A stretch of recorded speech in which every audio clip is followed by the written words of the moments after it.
Here's the question. You stayed up for this, right? I did, yes, of course. I hear some sarcasm. Go ahead. I don't like it. I don't like it. How impressed were you last night, Mr. Bayless? Miss Champion, Mr. Smith, on the no-hitter scale of 10, I'm going to give this one a 9.5. But, Stephen A., I want to be clear about this. In my nearly 10 years of doing this show, we have spoken about many, many no-hitters.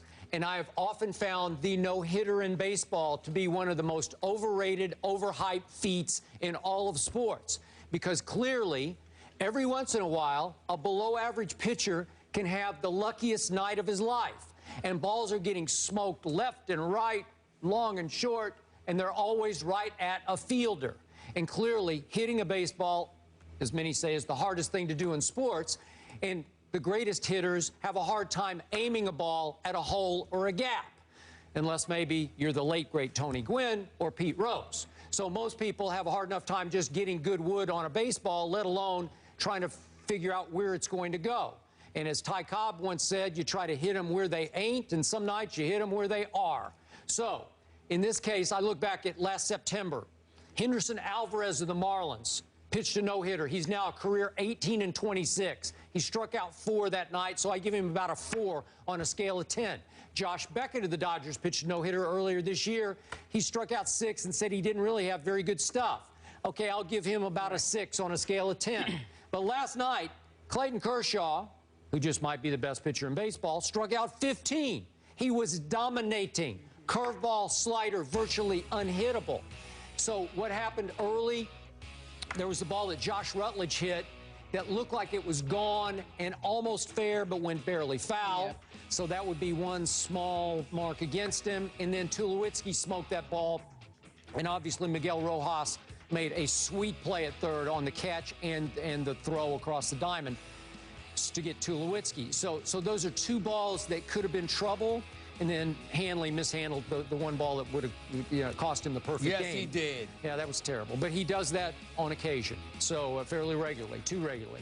So big picture, I'm going to go 9.5 because that was a dominating no-hitter, the kind that I often saw Nolan Ryan throw, Randy Johnson throw, Bob Gibson throw, and it was a great exclamation point to what's becoming a great career.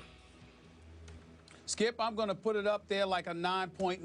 I'm telling you right now, it was close to, as far as I'm concerned, if it wasn't for Hanley Ramirez, I don't know if you could top that performance that I saw. I've seen Dwight Gooden. I've seen Ron Guidry.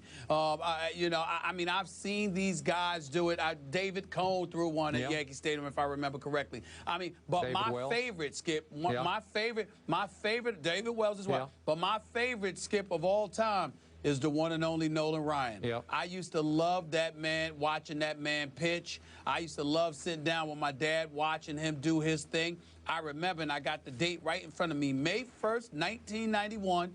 He was pitching for the Texas Rangers. Wasn't a perfect game because he had 2 walks, but he had 16 strikeouts, Skip. And you know how Nolan Ryan is. He threw the heat, boy. And so when he struck you out, it wasn't just that, it was the curveball or the slider was lethal. I mean, he put some heat up in front of your face. Like, what are you going to do about it? And was just fanning dudes for Toronto, blowing them away. And I loved watching it. And so, to me, Nolan Ryan stands out in my mind. But I even have to give Kershaw an edge over him because Nolan Ryan did have 2 walks that game, whereas Kershaw last night, that curveball, the slider, the curveball was just electric. I mean, you saw guys leaning back, being frozen, and just putting their head down, walking to the dugout. Ain't nothing I can say. He got me there. And he was doing that all night long to them, had them feeling that way.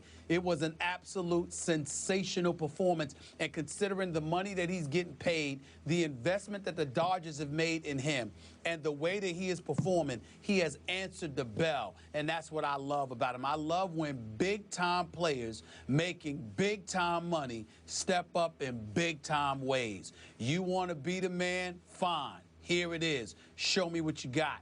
And that's what he did last night. It was special, bro.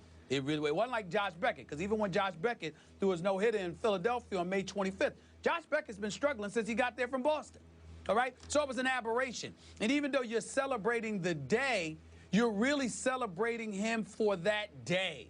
Whereas with Kershaw, you were celebrating him, period, because he gives you the impression that he can do that kind of damage continuously, whereas you don't get that impression from Josh Beckett. No disrespect. So, because Josh Beckett is a champion. That night you refer to, May 1st, 1991, guess who was in the press box at Old Arlington Stadium writing a column about the no-hitter? You were there. Guess who? You were there. I was there. You were not there. I was there, Stephen A., and you were there. I thank you for bringing that up. That's what makes it real. It's one of those nights I guessed right. I picked the right event to be at, to write a column off of. Nolan Ryan was 44 years of age, and I knew from the first inning the Blue Jays had no shot. He had no hit stuff, as you point out, from the first pitch. I'm saying this is going to be a no-hitter. They're overmatched. That's what I'm talking about, that no-hitter scale. You know, you see him by, you know, a Burley maybe. Mark Burley pitched one, and he's kind of junking and he's trying to trick them, and it's different. It just has a whole different feel because he's got to be a little bit lucky with where the balls get hit to which fielders. So thank you for bringing that up. Skip, I was in class at Winston-Salem State University, and that night I watched that game. It was special, bro. Yeah. It was special. Carrie was working at the tennis channel. I was working at the tennis channel. Yeah, I was actually about 45 at that time. Anyway, after the game, he's such a Kershaw said that he was surreal. The feeling was surreal, and they're looking forward to winning the NL West. Right now, they're 4 games behind the Giants. Oh, you tickle yourself. You started in '89 at the tennis channel, right? '89 in the tennis channel. Kevin Durant says sorry